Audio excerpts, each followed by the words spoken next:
Hey, what's up, guys? It's Dupree, aka Darth Hater, Hey, how's it going? I'm Dre. and tonight we're about to watch Spider-Man Far From Home. So, a lot of expectation with this one. Yeah, I'm happy about it since Spider-Man is like one of my favorite characters. I don't know. I'm still a little kind of meh with it. Like, it's gonna be like a hard follow-up to Endgame. Yeah, it is. But I think everyone's waiting for the next phase now. But this isn't the start of the next. This is the ending of like this phase 3. Yeah, but you don't know after the credits. So. That's true. But anyway, these are our first thoughts, and we'll get back to you at the end. All right. Back. Guys. 2 hours later. Okay, we just got out of seeing Spider-Man Far From Home. First thoughts, man. It was great. It was really great.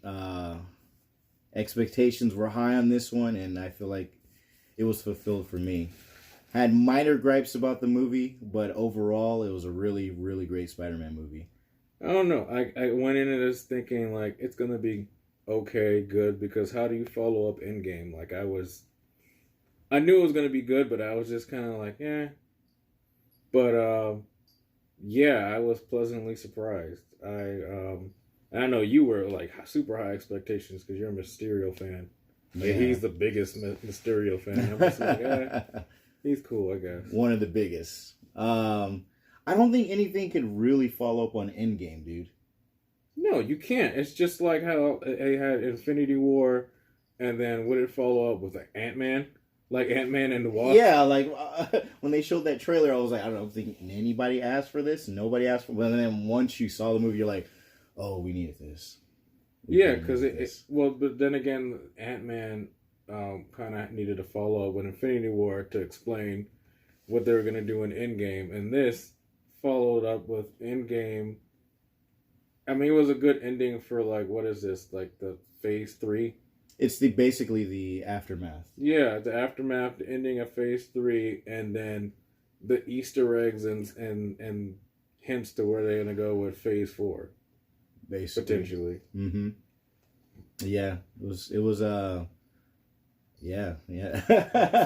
I'm trying to do this without giving away any spoilers or anything like that. But yeah, you guys are definitely gonna like this one. Definitely warms you back up to Spider-Man in general, and like, oh man, now I understand why he's so great and having his own standalone film. Like this guy, like he is Spider-Man. You know what I mean? I can't see anyone else playing Spider-Man anymore. Yeah. Oh wow, you're right. Like it gives me that warm feeling, and the comedy was great. It was on point. Lots of laughs. Nothing was really that tacky. What'd you think about the first the first part of the movie? The first part of the movie, I kind of felt like it dragged a little because it's not like it's the same director, but it's not like the first movie where it was all go go go. There was like something always happening. This was like the first what do you call the first part of the movie was kind of just kind of like Yeah, but I think they did that on purpose for purposes of mourning. Well, I'm not talking about the morning. I'm just talking about the whole. I don't know. It was the first. Yeah, the first act kind of just like dragged a little, and then the second act picked up, and then the third act was just all in your face, like action, crazy action. Which Right. But I feel like you need to bring people back though, and be like, hey, like a lot of things happened in Endgame, man. And let us remind you about the aftermath of everything that's happened, you know, and what's happened with these people and the mourning and you know Tony Stark and all that stuff like that. So, you know, Spider-Man has a lot of weight on his shoulders in this movie, you know, and it really. I mean, I'm not saying compared to Endgame. I'm saying compared to the first Spider-Man movie. Like, how does this movie compare to that one? How does it compare? Because, like, you know, if you don't think about the other MCU movies, how does this compare to Spider-Man's first movie in the MCU? That's a good question. It's kind of like apples and oranges right now. It's kind of like this one was kind of like a opening to Spider-Man and letting us kind of understand who's playing him and what we expect from Spider-Man after Civil War. And then this one is kind of like, all right, we know who you are now, man. We know what you're capable of, and you play the role. Now, show us what you can do when Tony passes you the torch. Yeah, because this is his one: Civil War, Infinity War, Endgame. This is fourth movie as a Spider-Man. Fourth movie, second standalone. Yeah. You know what I mean? So, and, you know, Nick Fury was pretty big in the movie, but not as big as Iron Man was in Homecoming. You know what I mean? Yeah, they kind of held his hand in Homecoming, you know, to get people like really warmed back up to Spider-Man, you know, and that helped a lot. And then this movie, Nick Fury's in it, you know, and he plays like a big part too, but mainly, you know, Spider-Man is kind of just running by himself on this one, you know. Well, he's kind of like how the last movie Tony Stark was the father figure, and now this one Nick Fury's the father figure, but with like an attitude. Yeah. Like he has some fun. He had some good one-liners, some good lines in that movie. And it's kind of like, you know, Dad's gone. You know, like how do I take over this household? Like there's so much weight on me right now. Like what do I need to do to fulfill everyone's needs? You know. Yeah. And you really feel it in the first half, and you know it's a little emotional. I'm just like, wow, man, you know, it's tough, but overall, you know, I'm glad they kind of gave us that too, you know, that aftermath, you know what I mean, and the ending credits, you know what I mean. Man, you guys, please do not leave, you know, for the ending credits. There's two ending credits. Well, there's the mid-credit scene that's, I would say, like has major implications for like the next few MCU movies, and especially the next Spider-Man movie.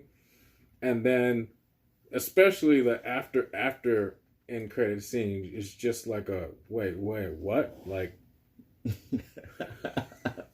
like oh, man. People were getting up and I'm just shaking my head at them like, you stupid, like yeah, who leaves an MCU movie after the like, you know, like right after the movie's done? Like, who does that? It's 11 years and you still haven't learned not to leave. Learned by now, like, who does that? You know, like, wouldn't you want to get your full money's worth? Like, why are you leaving so quick? Where are you going? I mean, you know what I mean? Like, you can't stay like 4 more minutes. Popcorn, like, where you going, man? Come back here. You know, don't you want to do that? Like, hey, well, where you going, man? Yeah. So, I understand. You know, maybe some people just have things to do right away after they leave. Like, they had to pee. Yeah, That's what I'm gonna sum it up as. But yeah, I'm not. Okay, sort of spoiler, but not really. Even though, like, you know, spoiler for Endgame if you guys haven't seen it. You know, a lot of actual heroes die in that movie, and they give reference to them. And this is the first time they give reference to Vision. Like, yeah. Out of all people, right? Yeah, and he was a superhero. No, he was, but just out of all people, it's just kind of funny. It was just a little funny.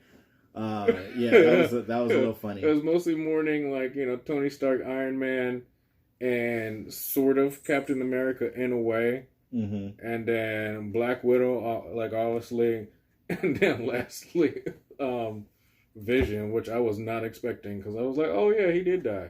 Yeah, you forget, right? Like, oh yeah, that's right. That's right. Took the stone out, rewind it, broke it. No, give me that back. You know what? And I like to. I love how they're still doing the whole like the aftermath of the snap, like how things are. And there's a new name for it too. We're not gonna tell you, but it's funny. It's funny. it's funny. But you guys really see the aftermath of like what that really did, and it holds a lot of just like magnitude to that. Just think about if like you vanished and then 5 years later you came back, but all your friends are like 5 years older. Like how would that affect you and the world and everything? Yeah, and that means the MCU is forever changed of whatever that happened. You know, so from movies on here on out, we might see some stuff that happens because of that. You know, and that's true. I'm excited for that. You know what I mean? So, yeah, you guys. That's great. Yeah. So I don't know what movies after this next. I know they're filming Black Widow, and then eventually, it's confirmed we got Black Panther Part 2 eventually. Obviously, Guardians 3, Doctor Strange 2.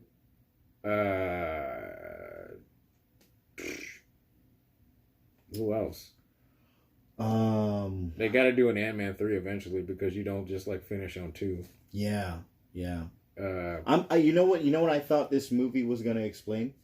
Like the introduction to like the X-Men or something like that. They're saving that. They're gonna save that for something special. But you know that part when he mentions, when he first meets Mysterio, and I was like, oh, okay, that would explain it. But it's a lot of things, you guys, and just don't go in with a lot of expectations if you already know like a lot of the comic books of what happens and stuff like that. The MCU has bigger plans for what they're gonna do, and so another like really big thing is like they brought back a character I never thought that we would ever get in this kind of form. And we were just talking about it. And it's funny because we were talking about something. We're talking about like like Peter Parker hasn't even graduated high school yet. He's not,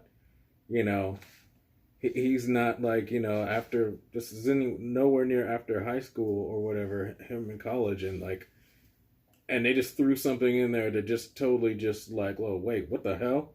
Like, wait, what? What made me kind of sad is like half the this is when I know I'm old, right? Half the audience was like, yeah, the other audience was like, who's this guy? Yeah, we both were like, whoa, isn't it? Oh, yeah, God. like you guys don't know who this is? Like, what's going on here? So it was just maybe because that already happened when it first came out in the midnight showing, and a lot of people were just, I don't know. But it made me excited. It really made me excited, and just this changes everything, But it will change everything going forward. What they just did in this movie. Yeah, but there's two things that are going to be changed, and we're going to be questioning for a little while. Definitely, yeah. A lot of this changes a lot of things, and I'm just like, oh man, I wonder how how this is going to pan out. You know what I mean? I wonder how this is really going to pan out now. For him. So. Yeah, man. Yeah. Until then, maybe once you guys have seen the movie in a long time, and we can come back and talk about the spoilers and our opinions. Yeah, we'll do a spoiler review like after a while. All right, then we'll give you guys a good like week or so to watch the movie, and then we'll talk about some spoilers. Oh, your rating 1 to 5. How about this? We're gonna do a rating from 1 to 5, and then a rating from Homecoming to Far From Home. Let's give it a letter. Let's give it a letter grade. I give this like a B or a B minus. Like, it was good. Like especially compared to other Marvel movies, it was really good and everything. But I wouldn't say it's like one of the best. Wait, is that in comparison to all the other Marvel movies? Or yeah? No. I mean from Homecoming to Far From Home. Oh, that's what I said. Like, not all right. Like instead of a 1 to 5, a letter grade for both movies. Oh, so this would obviously get like a B. Honestly, I'll give it a B minus. Homecoming will get like a B plus. Really? That's spicy. That's a hot take right there. You know what? And he hasn't. And this guy, being the big fan, has not seen like Into the Spider-Verse, which I give an A minus or an A. What was the quotes for? You're a big fan, and you haven't seen the Spider-Verse. He hasn't seen Miles Morales, and he hasn't seen that movie. Yeah, he's cool and all. I know he can go invisible Spider-Man. Cool. Yeah, Jordans. It's okay, man. I think I was just hesitant because I felt it was more catered to like a kids movie, and I just wasn't in the mood to see a kids movie until everyone told me that no, it's actually a really good movie. So I was like, okay, now I'm gonna go see it then.